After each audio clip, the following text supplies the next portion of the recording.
The Arab or Muslim world has been suffering for a long time as a victim of violence, wars, and interventions. History recounts a long record of conflicts between Western and Muslim powers. Oh my God! A plane has crashed into the World Trade Center. We knew the world would change forever, and that it would be worse for us for being Muslim. Colonization also was built on a racial structure. A story of Europe being colonized by Arabs.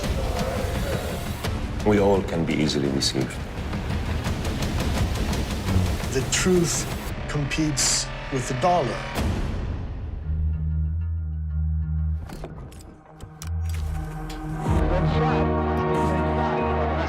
Crashed into one of the towers.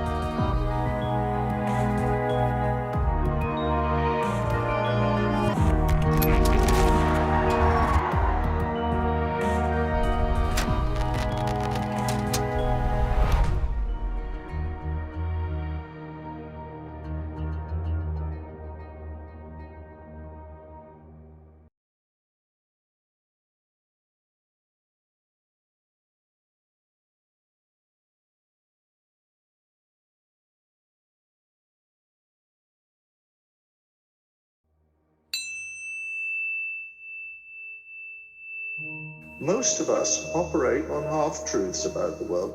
The governments in the West have a vested interest to craft a new enemy. More and more, media in the United States is purely profit-driven. Is there a conspiracy that keeps the Arab world and the West permanently at war with each other? East and West, a love-hate relationship. Whenever it calms down, it surely tenses up again. I grew up in Cairo and studied at the American University there. My teachers were multinational. I had friends from all over the world. When I started working in Hollywood, I was quite fascinated by Western culture. But I wondered why some people had such a narrow view of the Arab world and of Islam. My first role in Hollywood was a terrorist role, but the film criticized American foreign policy in the Middle East. Prejudice came later, when I received many other offers to play similar terrorist roles. So I decided not to make this my specialty. In the last 2 decades or more, I have moved fluently between the Western and Arab worlds, and I have come to realize that there is much more that unites us than separates us. The idea that the West is waging a war on the Arabs and on Islam in particular is actually an old idea, but it gained momentum in the past 70 years. The opposite of this idea also exists in the form of fear in the West from an Arab or Muslim plot to destroy them. Some people say that this fear has been magnified and strengthened on one particular day I do not forget. On the 11th of September 2001, I was going back to Cairo after I had received a prize in Alexandria International Film Festival. In the car driving back with friends, I received a phone call. It's 8:52 here in New York. I'm Bryant Gumbel. We understand that there has been a plane crash. Plane has crashed into the World Trade Center. Oh my God, another plane has just hit. هجومان إلى واحد. الأول اصطدمت خلاله طائرة ركاب المدنية بالبرج الشمالي لمركز التجارة العالمي. We knew that the world will change for us because we are Muslim. But is the world in disagreement with us just because we are Muslim? I need an answer from someone who studied this in depth and who knows well the West and the Arab world. Hatem Bazian, co-founder and professor of Islamic law and theology at Zaytuna College. Hi, Hatem. How are you? I'm good. How are you doing? I'm doing well. Okay, Hatem, I have read your writings about this topic, but I would like to hear it from you. What is the basis for the theory that there is a war waged against Islam by the Western world? We are living through a colonial, post-colonial period. Colonization was not only a single event, like you go and watch a soccer game and that's it, is finished. Colonization is a process. If you think of colonization as one event, then you say, well, the French left and the British left and that's it. It is not. How does colonization fit in this war? colonization also was built on a racial structure, meaning the superiority of the European white subject and the subhumanness inferiority of everyone else. There's only one epistemology that is allowed to remain in the world, and that is Eurocentricity, that the meaning of the world is only to be understood within the line of understanding of Eurocentric thought. So as a Muslim, having an Islamic epistemology cannot be allowed to be. According to your research, can you tell me some of the organizations in the West that are engaging in spreading Islamophobia? The governments and states in the West have a vested interest to craft a new enemy. There is a decision that's been taken, especially with the work of Samuel Huntington, Clash of Civilization book. He says the following: there can be no true friends without true enemies. Unless we hate what we are not, we cannot love what we are. Which means that in order to create a Western societal solidarity and a sense of patriotism, we have to find an object of our hate. So there's that clash of civilization that gets to be adopted in the post-collapse of the Soviet Union. And from that point on, you shift from the red scare of the communist world to the green scare, right, in relations to the Muslim world. When I came to the West, many seemed surprised that I was Egyptian. I guess that is a normal result of the images and stories projected by Western mass media about the Arabs. But why does Western media insist on projecting these images? To be able to answer this question, I have to talk to someone from Hollywood, the American filmmaker James Longley, who made a documentary which reflects an honest picture of Iraq. The film is titled Iraq in Fragments and was nominated for the Oscars. There was all kinds of fear-mongering going on in 2002, in 2003, in the lead up to the war. All kinds of things were being said in the media that simply weren't true about Iraq in order to convince the American public to go to war. And the obvious thing to do then, as a documentary filmmaker, was to go to Iraq and make a documentary that would tell the story from the point of view of Iraqi civilians.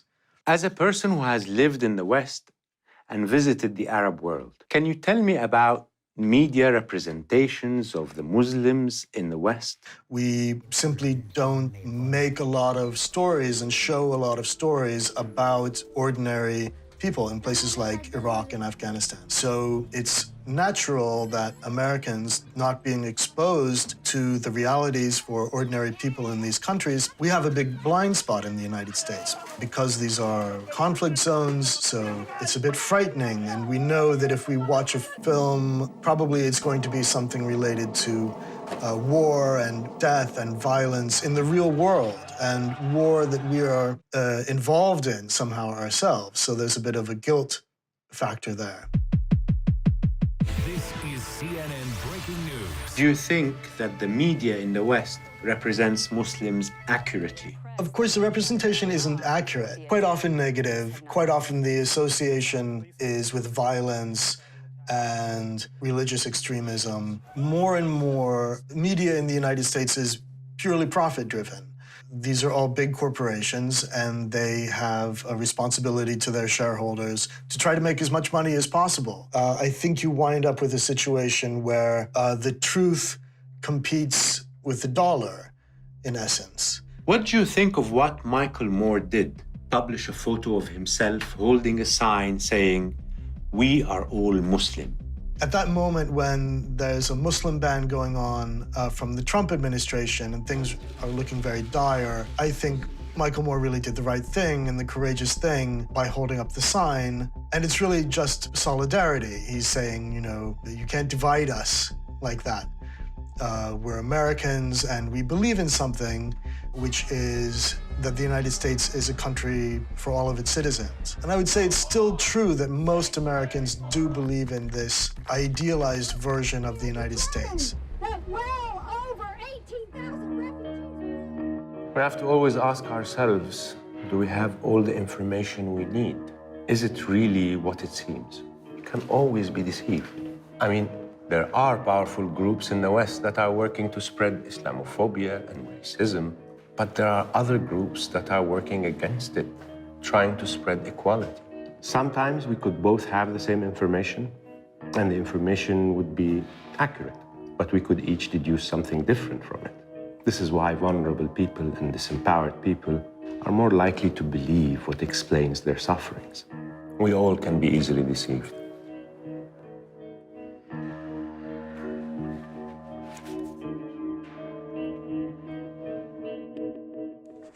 The story does not end here.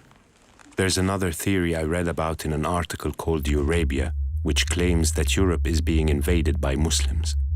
To understand more about Eurabia, I'm talking to the writer, Andrew Brown, journalist in The Guardian. Hi, Andrew. How are you doing? Yep, absolutely fine. Thank you. Great. I wanted to ask you about Eurabia. What can you tell me about this? Well, Eurabia is the name given to what is essentially a conspiracy theory brought about by Gisèle Littmann, developed a theory which combined two beliefs, one about Islam and one about Europe. Now, the belief about Islam was that essentially it was a religion that was deeply intolerant, bent on world conquest, and demanded second-rate status, what she called dhimmitu, of everyone who wasn't a Muslim who came under their rule. However, given this vision of Islam as a sort of dominating imperialist ideology that she had, she then wrapped into this a deep suspicion of the European Union and of the French government in particular. And she became convinced that a plan had been hatched after the 1973 oil shock, by which Europe would gradually hand itself over to Muslim sovereignty in exchange for unhindered access to Arab oil. She gave the name of Eurabia to this theory. It was a story of Europe being colonized by Arabs, whereas, in fact, I think the Arab and certainly the Egyptian experience was the other way around altogether. This is a billboard that was put on the streets in Berlin recently. It says, "Vote so that Europe will not become Eurabia." How did we arrive here? You make your half-truths out of a few carefully selected facts, and you stick them together and you pull them out of their context, and they can mislead anyone. Most of us operate most of the time on half-truths about the world because we haven't got the time to look into the whole truth. We haven't got the resources. I mean, I'm a journalist. I spend my life trying to get around the other side of a half-truth, and it's very time-consuming. So how did this theory become so mainstream as to appear on the streets of such a big capital like Berlin? Her theory was combined with another piece of French anti-Arab racism, a book called The Field of the Saints, which again had come out in the 1970s originally, and whose thesis was that Europe was threatened by great tides of brown-skinned immigrants. And when you mix the political conspiracy theory that was Eurabia with the demographic worry, the fact that white European populations are shrinking and brown populations all around the world are growing, you got a very combustible mixture.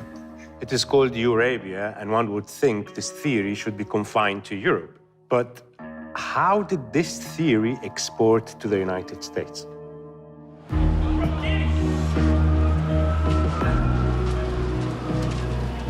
Americans, they were knocked absolutely sideways by it. I was traveling in America that autumn.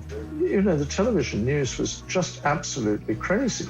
And all of a sudden, huge numbers of Americans wanted an explanation for why this should happen. And in that great surge of wounded American nationalism, there was an immense market for books and theories explaining that Islam was particularly dreadful, that Islam was a death cult, and some of this took the form of sort of atheist writings. The so-called new atheists were a big part of that. Some of it just took the form of kind of excitable American nationalism. And then into that stew came Batior and Eurabia.